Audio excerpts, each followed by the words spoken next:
The university. Ignorant, we gon' bring that racket like it's Wimbledon. Discipline, but yet to find anyone equivalent. Ain't no podcast similar, now you won't find no synonyms. Be produced by Q Smith, sound like it's by Timberland. JBB in charge, EG set the bar. Cool be sipping water tree, and Turk gon' lay the law.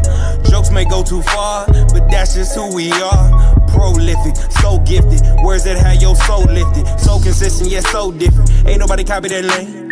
Carry that torch, heat up the game. Ain't nobody got that flame. Different. Man, this intro different. Man, this intro ignorant. God damn. And what's good, ladies and gentlemen? You know what day it is. You know what time it is. Time for another edition, the Stimpy edition of the one and only D1 Ignance University podcast. I'm your host with the most eating toast, seeing Ghost J Brown, coming to you semi-live from another undisclosed location in the grandest prairie of them all. I'm here to do ignorant shit with my homies. Speaking of my homies, to my digital right, left, however, your computer, iPad, iPod, Zoom, y'all don't know about them. Zooms may show you is my man Scully J. Black. He just keeps doing this, Captain Scully. Yes, sir. Because we don't need no hateration or holleration in this wave cap. All right, that's what I need people to understand. The cape of the wave cap is here with y'all. It is Scully, Scullonomics, Skulltastic, Scullical Jackson, Scully J. Blige, Scully Cold Steve Austin, all of that stuff. We're in Scully Cold Steve Austin. How long have you been waiting on that one? I literally freestyled. I just riffed that off just now. I'm telling you. Ready for that. I'm very much ready. But we are also ready. We're ready for Ignance. We're ready for all of it. Let's go. We're doing it. So, for everyone who did not see the Odyssey, fuck you. Great movie. Fuck you, honestly. Actually, having seen the Odyssey now, I'm just here to say, everyone who complained, you are a super mega ultra racist. And you're a loser. Just a loser. Even if you weren't racist, you were a loser. Because, like, everything that you were going to racistly be upset about was for 4 minutes at most. Travis Scott's in this movie for 30 seconds. Then he has one line. And it's the same line. Make a man. Boom, boom, boom, boom. And Make a sound. He has better bars than he has lines in this movie. No, I would disagree, actually. I think the lines in the movie are better than his bars. That's not saying a whole lot. Anyway, Zendaya, screen time, I think, adds up to 4 minutes. She was Athena. She had the most important role in the show, in the movie, outside of Odyssey.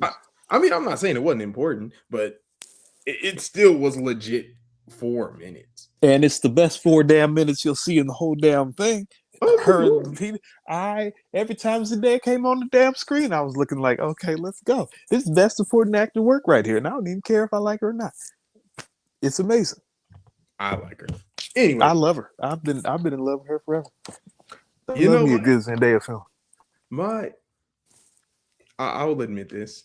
I did not think Zendaya was all that. I did not think she was that attractive until I found out how tall she was. Once I saw that 5'10", I'm like, oh, I'm in love. This is what I'm here for. This is what I'm put on earth. She got model looks. Like, she's not like, I think people conflate looking good for looking fuckable. If that makes sense.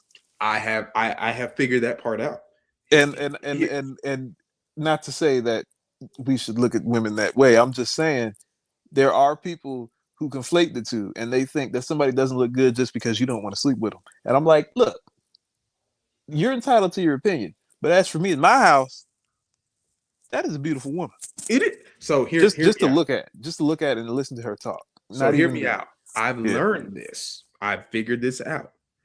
Zendaya is a beautiful woman, extremely attractive. She's not exactly sexy. She doesn't have a whole lot of sex appeal. That doesn't mean she's not a beautiful woman. That doesn't mean she's not amazing and wonderful to look at. She doesn't carry a whole lot of sex appeal, and that's fine. Yeah, I think that's exactly. That's 100% cool. You just heard me say I fell in love when I saw she was tall. 5'10". That's all I need to know. Damn it. I was ready to get on my knees right then and there. How? Excuse you? She's how? Yes. I'll beat Tom Holland's ass. I'll beat his ass up and down the street. You think I'm not? You think the I'm brakes not off of him? Go toe to toe with Spider-Man for this? I will beat the brakes off of him. And I'll be going to see Spider-Man this weekend. And I'm sure the hell will. Like, I'm be sitting there angry, mad as hell. As hell. What's happening? Fumbling Zendaya because you want to rip through the time-space continuum? Nigga, what's wrong with you? What's wrong with you? You want to come through the multiverse? Ain't no universe where I don't want to be with Zendaya. Ain't no universe. There's no universe the opposite making Zendaya forget about me. Exactly. That's why I say it about like Christopher Nolan and Dark Knight. I was telling my person at work, and Christopher, we were talking about. She was talking about the Odyssey and how he doesn't have great women characters, and I was agreeing with her because my thing is, he had Batman out here acting crazy over some Maggie Gyllenhaal. Nigga, if it came down to Gotham and Maggie Gyllenhaal, you can have Maggie Gyllenhaal. I don't care. I am not threatening. I am not risking the safety of my life and the city of Gotham over no Maggie Gyllenhaal. But he's also a white billionaire. He could have saved all of Gotham way before. No. I know, but I'm saying now that we've gotten to this point, if the Joker is threatening to blow up Gotham unless I hand over Maggie Gyllenhaal, she's getting handed over. Yeah. Now, if he said Selena Kyle, Gotham would have to see me. When they see me, I would have to rescue Selena Kyle. Now, Maggie Gyllenhaal, Gotham can go to hell. I mean, Maggie Gyllenhaal can go to hell. The girl that Zoe Kravitz, Gotham can go to hell. I'm sticking with Zoe Kravitz. No hesitation. Go to hell. But I guess we should actually start the show. I guess, yeah. I guess we went on. It's not like people came to hear us talk or anything. People didn't come to hear us talk about it. They heard it. They came here to see us be ignorant. Anyway, the king has chosen the city of brotherly love.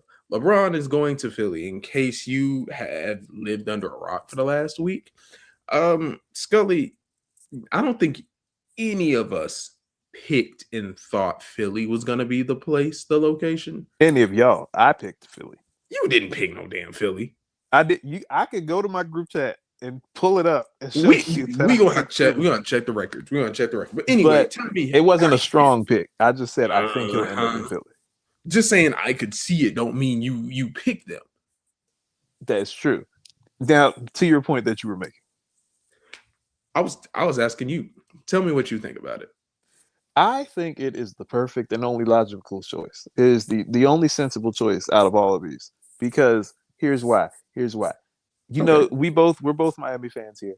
So, oh Lord. The roster currently, as it's currently constructed, is lacking. Is lacking in some areas. It's lacking in some areas. Okay, cool.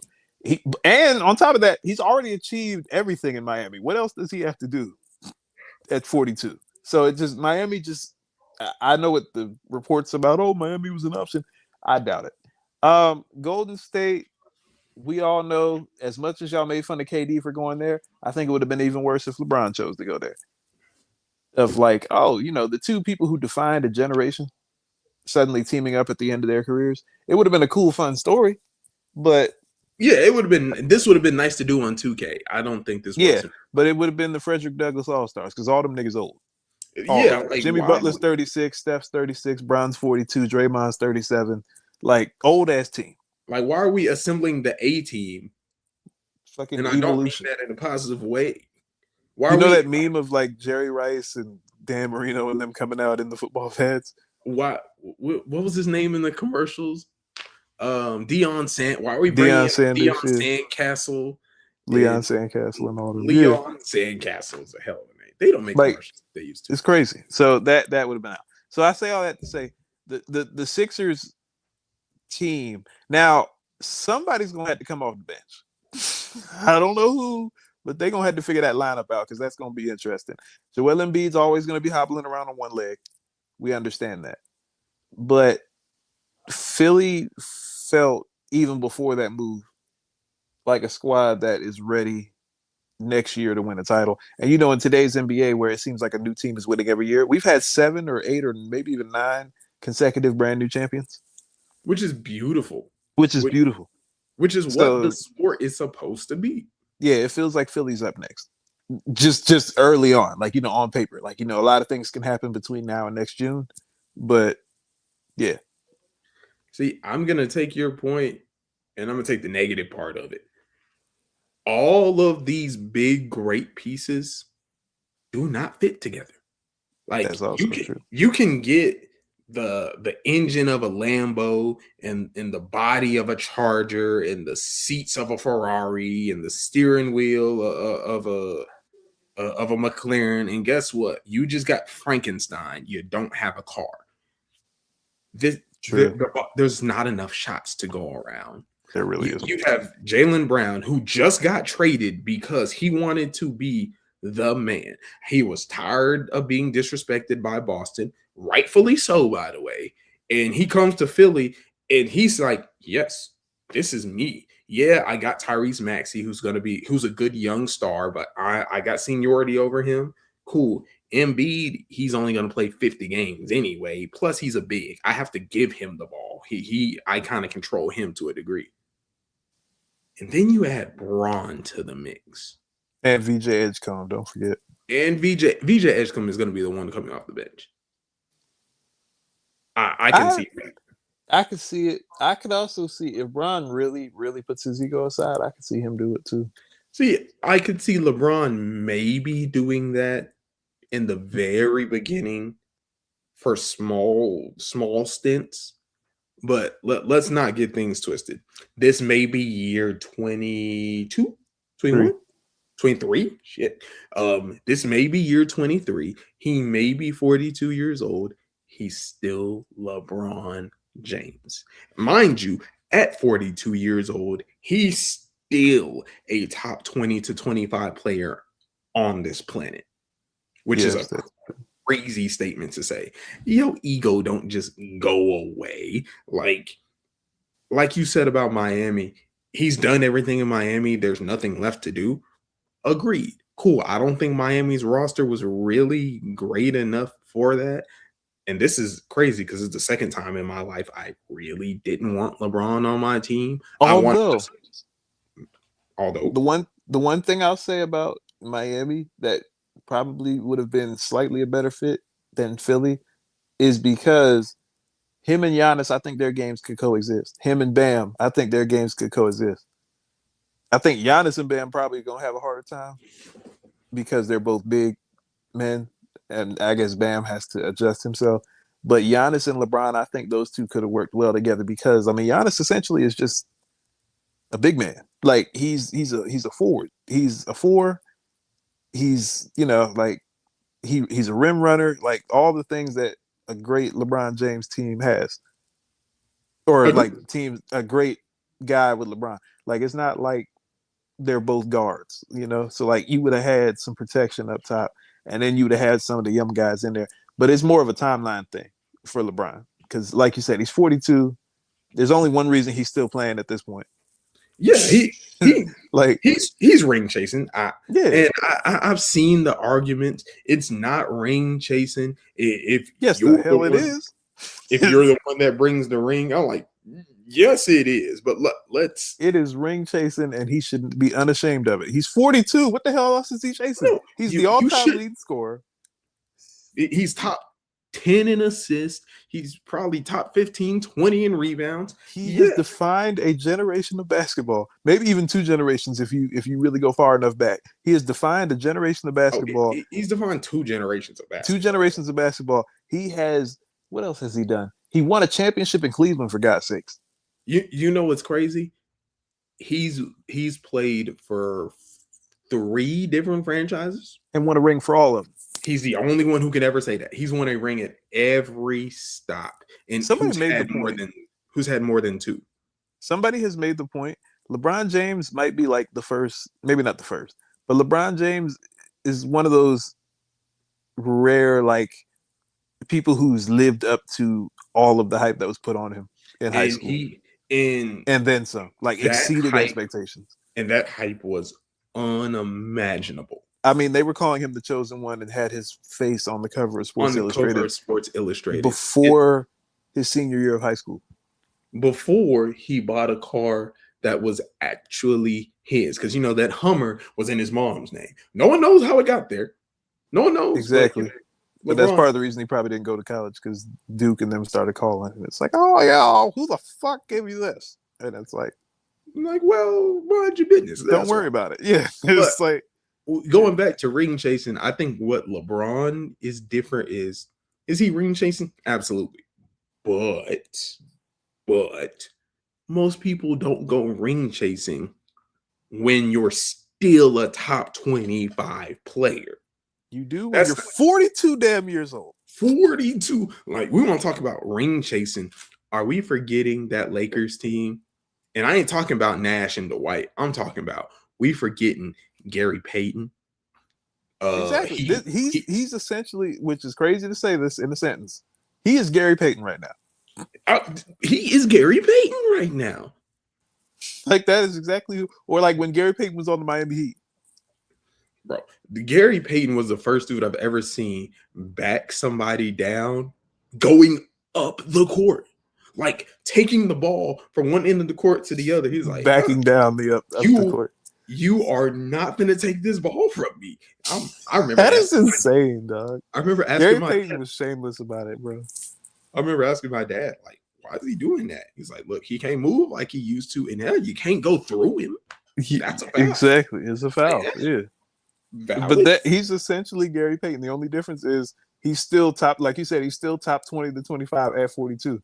Gary Payton clearly was past his prime. And it's not to say that LeBron's body is not starting to break down a little bit, because he's been missing more and more games every year. So it's not to say that his body isn't catching up to him, but he only has maybe one or two. He said this is his last decision.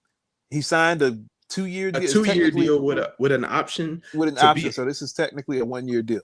To be honest with you, I think hell or high water, this is it. This is it, whether they win the title or not. But I do think they're going to win one. Even before when they got Jaylen Brown, I thought they were going to win one. See, I just think, and I hate Philly. The key component of this is still not enough shots. Embiid is only going to play 50 to 55 games. What a shocker. They're going to run into somebody hot in the East, or even if they make it to the finals, I don't think this team with a hurt Embiid is built to beat San Antonio or OKC. And that's fair. That is fair. My thing also is without Embiid, I don't think they're prepared to beat Jokic and the Nuggets. They got rid of Paul George. They should be in the street celebrating. There should be. They got rid of Paul George for a bag of chips and Jason Tatum or Jason Brown or Jaylen Brown. Like, they won the title before the regular season when they got rid of Paul freaking George. You know, but I'm with you though. Embiid scares me. I don't trust Philly as long as Embiid's there. The process is over. But at the same time, it just feels like at least they will come out of the East. At least if they don't come out of they don't have to beat San Antonio or OKC, even though LeBron would like to. But like, they have to come out of the East. Fuck Cleveland. Fuck the. There's only one way that they can win this title. You got to bring back the Allen Iverson era Blues. You have to bring back the Allen Iverson era. I think they did already. Jerseys. I don't care. They already did. They brought the black ones back. I don't care about the black ones. Give me the blue ones. And I want them on the regular. That's what we need. But anyway, I've said my piece. I still think Cleveland would have been a better fit. I don't think Cleveland on paper is a better team, but the fit is better. I think Donovan having one superstar to pair with and then a bunch of other role guys, I think works better. short term and long term than it does to have 3 legit superstars. Although I will say, if they would have gotten him. Oh, actually, no, I take that back. Never mind. Forget what I was about to say. I was going to mention James Harden, but see, and I feel like once they get LeBron, they can deal Harden somehow. Well, Harden wouldn't have come back, I don't think, if they'd have gotten LeBron. Even better. Even better. Like you said, it's even better. That's crazy to think a 42-year-old LeBron is a better option than a 36, 37-year-old James Harden. It's crazy that 42-year-old LeBron can shape your roster. It's crazy. But we're going to move on to another sport that is actually in season as of now. As of now, all NFL teams are in training camp. And I would love to hear you talk about your fan, but you're not a fan, but you're still a fan of your Washington Commanders. Right. First of all, before I mention them, because it's the NFL, we naturally have to mention the Dallas Cowboys. No drama. No drama whatsoever coming in the training camp. Oh, I wrote it. I wrote it down here. Did you know? No Cowboy players arrested right now? None arrested. No holdouts in camp. No Jerry Jones fighting with agents. Jail. No Dak Prescott. Yada yada yada. He broke up with his wife, and we heard about it, and that's it. Never heard it again. NFL young boy has been on his best behavior. I thought for sure he would be crashing out and holding out because he wants a new deal. He said, "Nope, I'm showing up to camp, and it's nothing about it." I'm gonna be quiet now. Next year, different story. But we're not here. Next year ain't happened. Next year ain't happened yet. It hasn't happened yet. We're not here to talk about the Cowboys. Talk about the Cowboys. We are here to talk about the Washington Commanders, which did have some drama. Which is their tight ends coach was fired for driving drunk, and now they've hired Wes Welker. We hired Wes known tight end Wes Welker. Known tight end Wes Welker. It's like, what the hell? What are we doing? You can just hire him for receivers? Did we have a bombshell enter? Like, what the hell is going on? Anyway, that was, I mean, that's like kind of whatever. Yeah, and then of course you have Brandon Ayuk just can't keep our name out of his mouth. Like, he wants to play with us, but at the same time is like taking shots at Jaden Daniels, who's supposed to be his like boy. And what is Ayuk on? Bath salts, probably. I don't know. Like, what is going on? I don't know if he really needs help right now, or if he is really playing up this "I'm crazy, get me out of town" thing. I don't know. Maybe it's somewhere in the middle. I have no idea. Is it stupid? Are you stupid? Because First of all, wide receiver nation. We can't take public shots at our quarterback. You know who's the last dude to take public shots at their quarterback? T.O. in Philly. And you know, doing push-ups in the driveway. At this point, that's what you guys do. Go do push-ups in the driveway. Go do sit-ups in your driveway. My dad used to always make that joke of one day they're gonna see me doing sit-ups in my driveway. Right. And I'm like, I felt like I'm gonna tell you what, Brandon Ayuk, bro. I'm gonna tell y'all receivers, y'all are never beating Dave allegations ever in life. Every time y'all think you've beaten them, somebody comes along and says, because for every one Larry Fitzgerald, there are 3 AJ Browns. There's 10 AJ Browns. There's 10.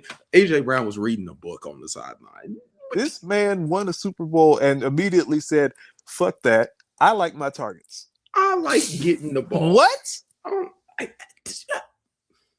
What the hell are we doing, bro? And then, like we said, Brandon Ayuk literally got paid and then didn't show up for rehab. And then, like, bro, if you don't at least show up for rehab, you can't get paid.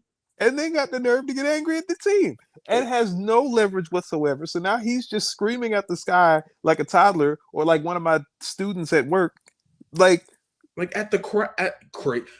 Angry just old throwing shit at a glass door. And why? You got John. What is his man's name? But we're supposed to talk about the Commanders. I don't even know how we got here. I got one more Ayuk joke before we get to the Commanders. Exactly. This is Brandon Ayuk right now.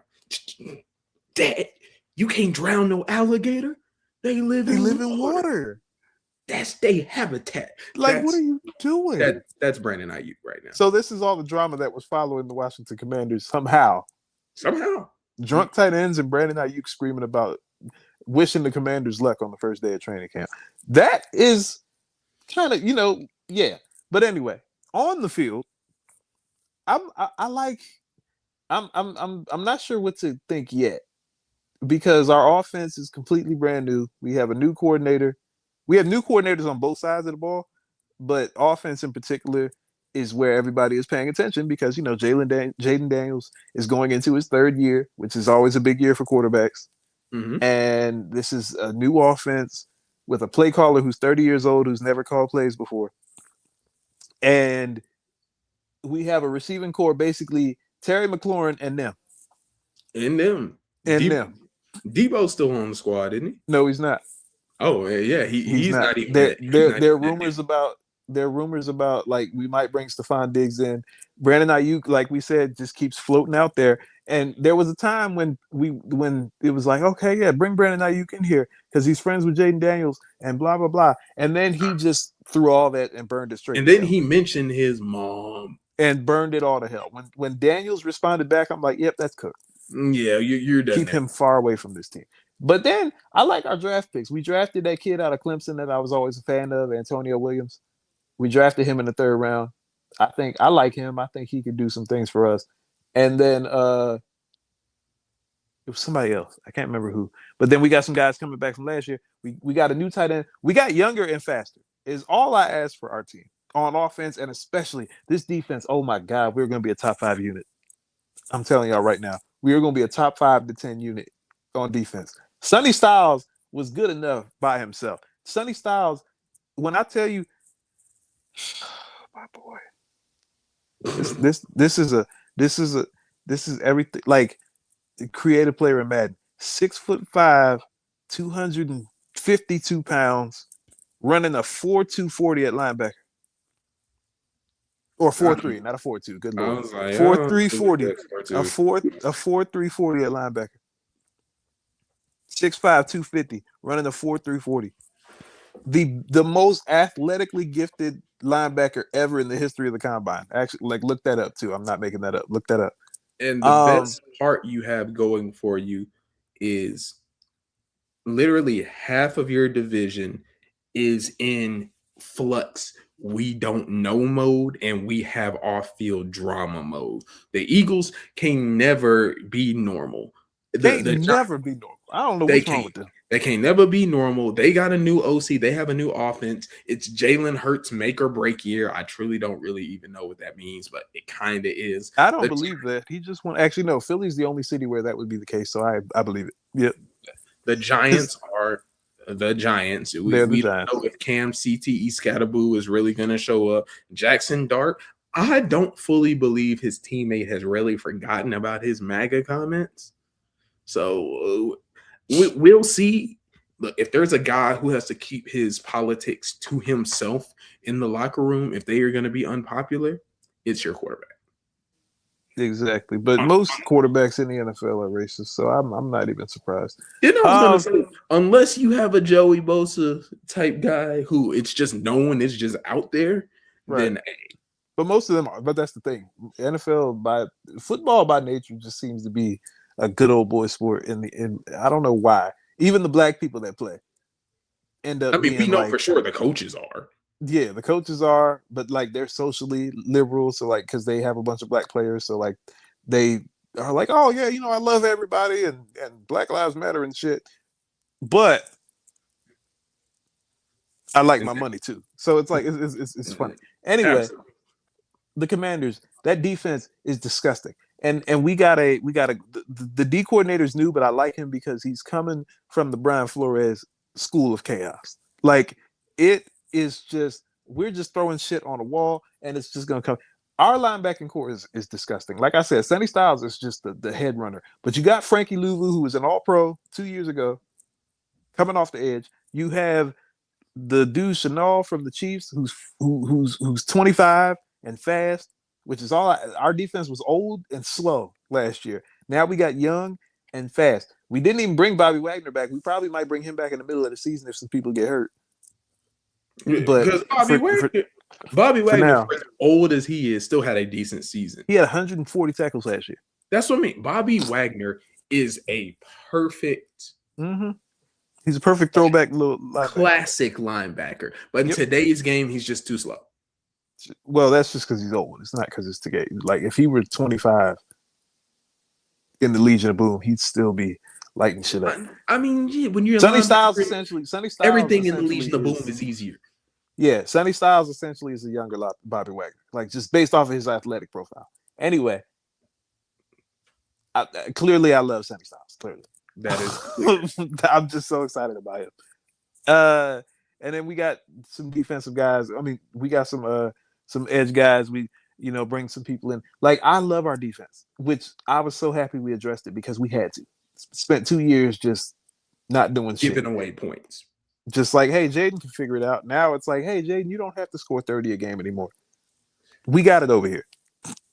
And that's what I think our season, even though we have somewhat of a difficult schedule. I'm like, bro, you play Seattle, the defending champions. You play the Rams, who are probably going to win it this year.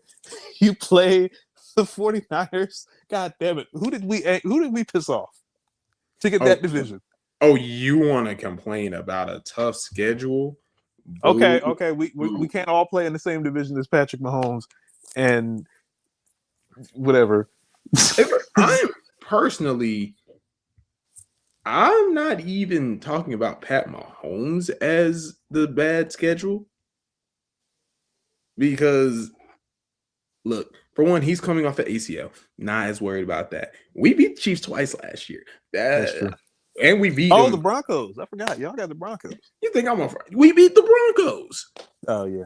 The Broncos beat us on arresting our starters when Trey Lance was playing quarterback.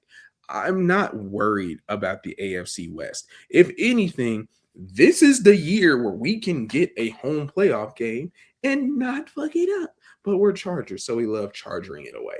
But while you're complaining about schedule, allow me to show you. Weeks 1 and 2, Cardinals, Raiders. Okay. Get it. Yeah. Get the. Okay.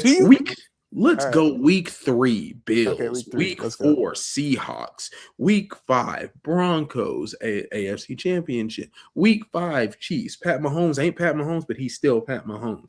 Week 6, Rams. Week 7, Texans. Week 8, Ravens. Yeah, no, that's disgusting. Okay, and we get a little bit of a break. Jets. Okay, cool. Patriots, Bucks. Okay, Raiders. We're chilling. The Bucks are like kind of the Bucks are. Well, it depends on what Bucks you get, because we don't know what Baker Mayfield is going to do. So I'll give you that. Raiders, we chilling. 49ers, and then we get to end the year. Dolphins. Okay, cool. JV team. Chiefs, Broncos again. The schedule people hate us.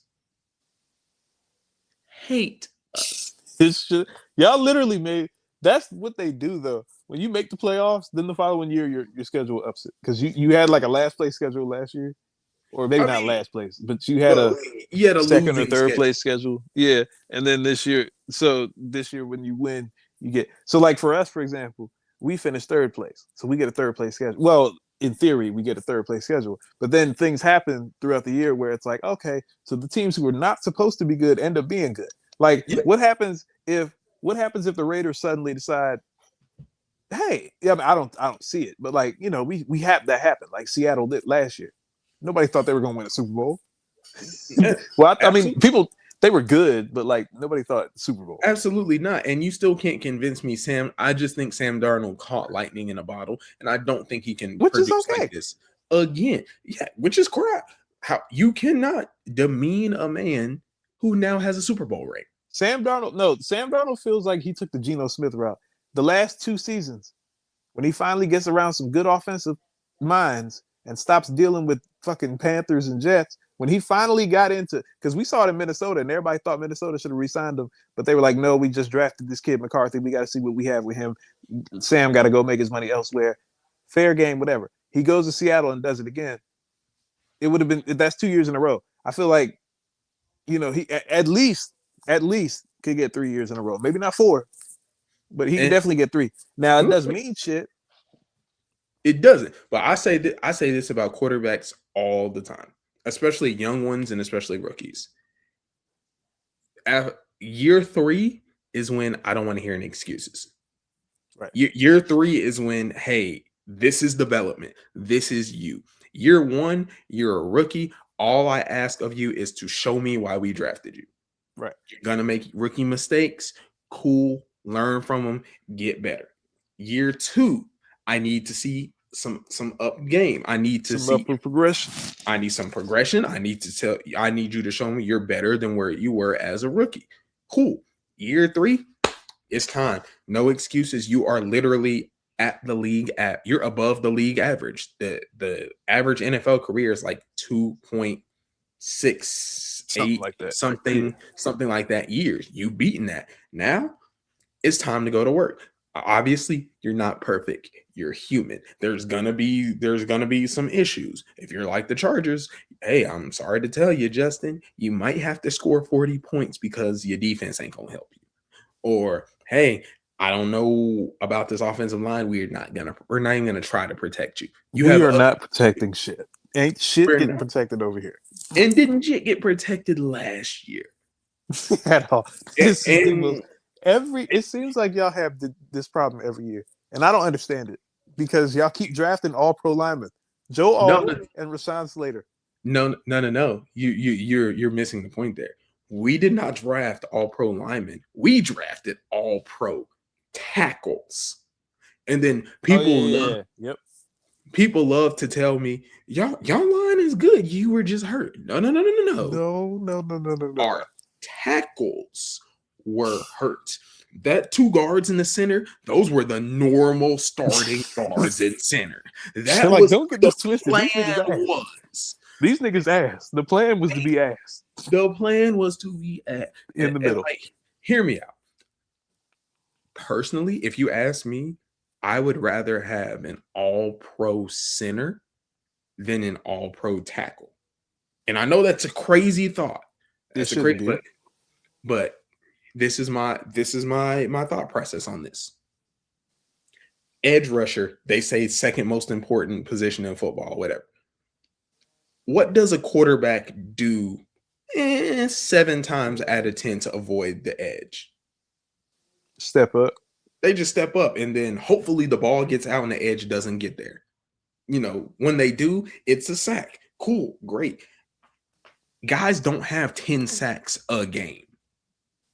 Unless you're trying to play the Chargers, which is completely feasible. I was about to say, we definitely got y'all 6. Yeah, we definitely did 6. But how do you avoid when that shit is running right in your face? Like, that's the thing. There's some mental stuff that goes on when something is coming directly at your face.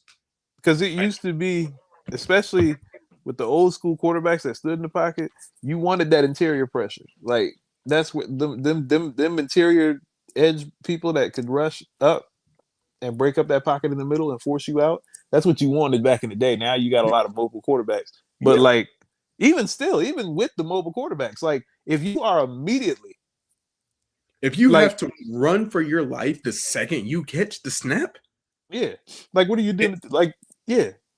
And people are overrated. People just don't read between the lines or see what it is. They kind of only see the results. Because on paper, hell, we went 11-6 last year. Yeah, we messed it up in the playoffs and we lost, but we also lost to the team that played in the Super Bowl. That's not something to be ashamed. That shouldn't have gotten there, but that's a whole nother conversation. Hey, you play who's three of the worst playoff wins I've ever had. The worst. Disgusting. That Texans game was horrible. But anyway, that was awful. People will wonder, Justin Herbert had the most rushing yards he's ever had. I'm like, no. This was not Lamar. Goddamn life. This was not Lamar. Look up, scramble. I think this is the best option. Let me take off. This was Hut. Oh, shit. And then you just take it's off. Like, going up out of here. Just go. That's what that was.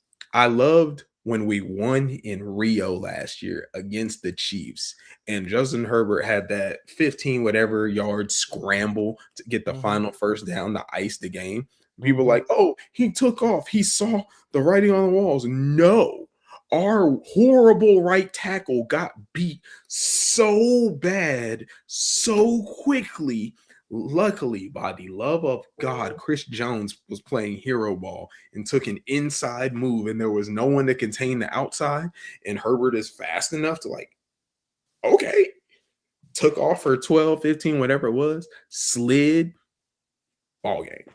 So this training camp, it's all about, we replaced 2 out of those 3 linemen who were horrible. Got a new center, and the guard rotation, it is what it is. Joe Alt is back, and so is Rashawn Slater. If this line can hold up, and our first round pick from a year ago at North Carolina, Marion Hampton, can show us the glimpse of what he showed us last year, we got a real shot. This offense is not going to be, we're not throwing this bitch 35 times a game. We're not. Just not. Just shouldn't. Yeah. We even with, because what's his name is not there anymore. The war criminal, Greg. He's not there anymore. No, we replaced him with the Dolphins head coach, who's supposed to be this offensive minded. Oh, well, he's good with design and run plays though. A lot of people just think that they threw it all over because they had Tyreek Hill and Devin Achane was a speed demon, but they ran the ball a lot in Miami.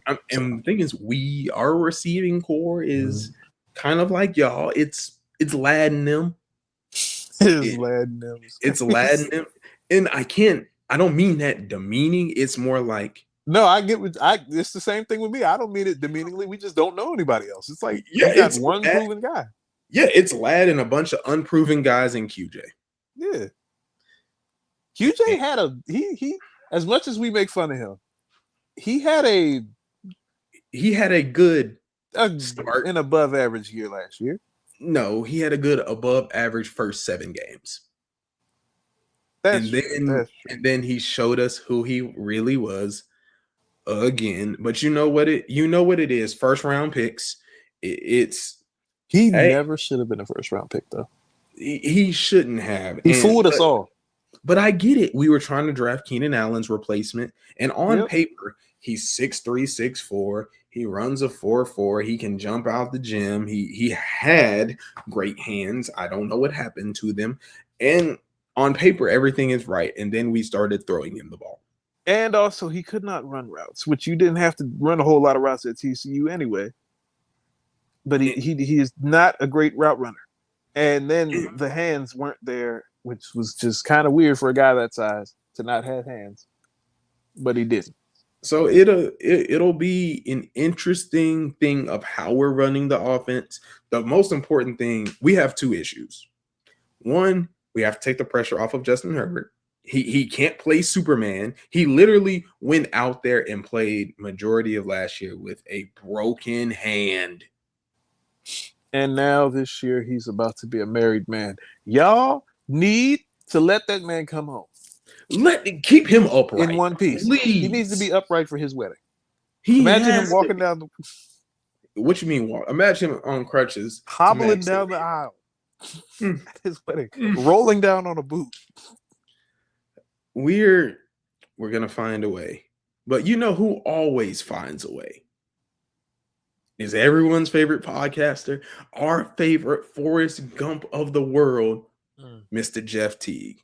Hey, Scully, did you know Jeff Teague was in the Odyssey?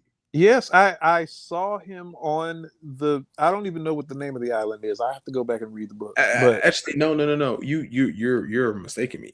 He wasn't in the movie. He was on the journey with Odysseus. He was there. Whenever they pulled up on the island with the cows, Jeff Teague was chilling. He was there. He was there chilling with the cows. Like, bro, I told them niggas, bro, like we said, like we ain't supposed to eat. We all agreed, man. Like we ain't supposed to eat that meat, you know. And then we looked in there, and it's like, sure enough, the niggas eating the meat, bro. Like, you know, meat all out and everything. Like bro, eating the meat. Pause. Bro, they brought the wine, and like we start getting turned up. Next thing we know, barbecue. And I'm like, man, that smelled good. Where y'all get that from? And everybody went silent. They're like, oh, guess y'all finna drown. Y'all finna die, and I ain't dying with you. I ain't dying with you. So the name of this segment is essentially, what historical events was Jeff Teague at? Because he was everywhere. He is everywhere. I mean, everything you can think of, he's there. He was there. If you'd like me to start off, because it was my idea. Yes. Did you know Jeff Teague was in the car when Chris Brown hit Rihanna? Lord. Oh, yeah. So here's what was going on. Chris Brown, Rihanna started getting into it, and they forgot that they picked up Jeff because Jeff was really just trying to go to Walmart, and Jeff was like, hey, it's on the way to the award show. Can you drop me off? I know you ain't got room in your Lamborghini, so I'm gonna call a cab. In the cab, going me in the groceries, we're gonna head back to the crib. And that was the plan. And then he saw Rihanna hit him, and then Chris hit him back, and Jeff was like, whoa. You gonna make me die. You gonna make me die. I almost dropped my meat. Pause. I'm angry because I believe that it makes sense. So, that is absolutely exactly how it would have happened. 100% how it would happen. It happened. And you know what else happened? What else happened? 9/11. You know, because Jeff Teague was right up there. Jeff Teague was down there in front of them towers. I remember seeing you remember the person that was filming, and you just turn around and you see 9/11. And you see it, it's Jeff Teague. Why is it Jeff Teague with a 2001 camcorder? I was just sitting there watching them play, and I'm like, the plane's flying kind of low, and it's like, yeah, like I should have been up there, but I took the day off because PTO stand for prepare the others. And so I wasn't there. And then so I'm watching this plane, and then I'm like, damn, that plane flying kind of low. And then they bump into, I'm like, oh shit. Like it's just like straight raw dog the building for real. And then like it's happening, and I'm like, damn, like I really could have been up there. And then I see another plane, and I'm thinking, like, bro, who is letting all these planes out this airport? Like, what's going on? And then like when LaGuardia get this? Like, what is wrong with these pilots? Like, that's what I'm thinking. So, yeah. He absolutely was there. You can't convince me. Wow. And you know, Jeff T, he does like food. He likes good food. He does. He seems like he does. He talks about it when in Atlanta all the time that they would get brunch. I know he does, because did you know Jeff T was there when Mr. Krabs came up with the Krabby Patty secret formula? He was there. It probably was his idea. He's probably sitting in there. What that episode of him and Plankton don't show is like before Karen, before the computer wife came in, was there before he made it. Jeff Teague was actually a cook at Chum Bucket because him and Mr. Krabs, they started making burgers together, and then he saw Mr. Krabs pull up because they have that little window like where Squidward be talking to SpongeBob about it. Yep. See, Jeff T was working in the back. He was chopping up, the onions and the tomatoes. He ain't had nothing to do because no one was coming. So he saw Mr. Krabs pull up with this box of meat. Pause. And then he was like, hey, let me try some of that. Pause again. Because that's how Jeff T talk. We don't care. Pause on that shit. We don't pause. So Jeff T, like, he cooked up the first Krabby Patty for real. He's like, man, this shit good. And then Mr. Krabs was like, this is good. This is my formula. So, yeah, Jeff Teague was there. He was there. He's always been there, man. He's been there for all of it. He was there for, shit. He was there for a lot of stuff, man. Like, I think about that time when he was there for that thing that he was there for. Like, you remember when, like, for example, remember when Will Smith got up on stage when he slapped the shit out of Chris Rock? He was there for that. He was there for that. He was there. Matter of fact, part of the issue is that he remembers when Jada and Tupac were kicking it. Like he was absolutely there. He was there. He helped Tupac write the letter. That he read in the movie.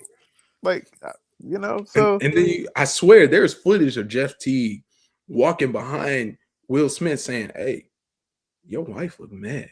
It did. Are you gonna just let this dude talk about your girl? Like, because you know he an instigator. You know, like nigga, he trying to call you pussy on stage, bro. You played Ali. You know how to throw a punch. Go handle this. You know how to throw a punch. But if but if anyone else knows any other historical event Jeff Teague was there for, let us know. Send us a DM. Send me an email. Send me a carrier pigeon. Because you know what? I think Jeff Teague was there when they started saying, let's put some messages on birds. I'm pretty sure Jeff Teague was there. He wanted to put it on. He wanted to put it on turkey. But then Jeff remembered that turkeys don't fly. They don't. But what people don't realize is there's some things in this world that we need to just stop making. We should just stop doing. And that's what we're here to end the show with. Just a few things that I don't like that we need to stop doing. First of all, I'm going to start y'all off with zero sugar anything drinks. We need to stop that. Stop that shit right now. Stop that shit. Because first of all, just drink water. Nothing that they make zero sugar is already good for you. Like zero sugar energy drinks or zero sugar super juice or zero sugar Coke and shit. Whatever. Yeah. First of all, if I'm choosing to drink those things, I know it'll kill me. I know. Like that's the thing. I'm like, bro, y'all trying to be healthy, talking about some zero sugar Coke, nigga. Stop it. Stop it. Give me all the bad stuff. Bro, give me all the bad stuff that makes it taste good. I don't care about any of that extra shit. If I was trying to be healthy at that moment, I would drink some like pure juice or I would just drink water. If I'm drinking an energy drink, it's because I need to stay awake and I know if I drink 10 of these, it'll kill me. I don't plan on drinking 10 of these. I only need one. Give me the good shit. The good shit. And if you don't want sugar, just drink water. Just drink water. Or tea or something. Like, yo, what are we doing? Scully, what else should we stop making? We should stop making... What should we stop making? It's so many things, bro. Like, I've got a here's list. my thing. I got a list too. I'm like, we gotta stop making like what's on your list? Because I'm so angry. All right, let's start one. Sequels. Stop making sequels. Stop. Actually, no. It's not sequels I have the issue with as much as remakes. Reboots and remakes. Reboots. Stop making reboots. How many rants have I gone over about reboots? Nigga, who told y'all that we needed a live action Moana? It's only been 10 years since they made the first one, and Moana 2 came out 5 years ago. Not even 2 years ago. Moana Disney used to wait. You used to have to wait 20 years to get a reboot. Like, how are we supposed to miss you? It's like that girlfriend that you broke up with, and she texts me, "You miss me?" It's been 6 hours. It's been 6 goddamn hours. Actually, I have. It's like getting broken up with and then being asked how was work after getting broken up with. You know, that's happened to me before. Anyway, like exactly. So, Scully, are you prepared to be canceled? Because this is directly at some of your kinfolk, some of your cousins, some of your people. Who? If it's who I think they ain't my cousins. If it's who I think you're about to say, it's not they not cousins with me. But they affiliated. Look, we need to stop making AKAs. I said it. Stop making. Well, I said it. Stop making AKAs. We don't need 172 line people. All right, your ace. Because I can guarantee you, your ace does not know her 150. Your ace don't know your tail. First of all, your ace probably never seen her before. She probably don't even know they're online together. There's no way. How do y'all stroll practice?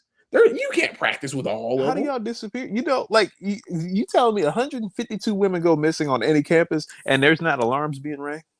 150 on a daily basis? For like 3 months, 152 women go missing at one time, and you don't tell me somebody is not screaming to the rafters about this. Like, hey, where are all these black women? No, like what's going on? Okay, especially and on also a HBCU campus. It's like 152 women disappear on an HBCU on a campus. campus that's not big. On a campus, Generally, majority of the time, it's not. majority HBCUs are not big. Even the D1 ones are generally not that. Like I went to Morgan State. We had less than 10,000 people. Exactly. No, there's not a single HBCU in Texas that is Actually, that's a lie. I think that is 12,000 or more. I think our biggest HBCU is TSU, and I think it sits at like 9,000. Like they're not big schools. We probably had 20,000 maybe. Well, see, let me tell y'all a quick story that happened to me a couple weeks ago. So I work part-time at my rec center sometimes, and we're closed when I'm there at night. We are closed. But sometimes they have events, at the little park pavilion that's right across the street. Mm-hmm. So when I'm nice and when people ask me politely, they can come use our bathroom even though we're closed because there's not a bathroom at the park pavilion. Cool, great. I think I'm doing that out the kindness of my heart, because if we're closed, I don't have to let you in the building, right? Mm-hmm. I ain't gonna do that. So there was an event, run by the dogs, and they were, great people being great people, and a bunch of them were coming in to, use the restroom, and I'm like, cool, great. I'm making jokes with them, having conversation. Too many of these harlots. I like the term harlot. I think is a very classy harlot is an amazing word. Yes, it's a great word. They were just mean and they were rude to me, and I'm like, hold on, you rude to people who do you favors, who do nice things for you? And I'm like, yeah, nah. So I cut it off. So I like, hey, y'all can't come in here. We're closed. Get out. Can't come in here. We're closed. Get out. I'm just saying, we need to stop making them AKs. Stop making them. There's 100 of them. Stop making them. Oh, now I figured it out. I know what we also got to stop making. Stop making Arby's. I'm tired of it. Damn. Arby's.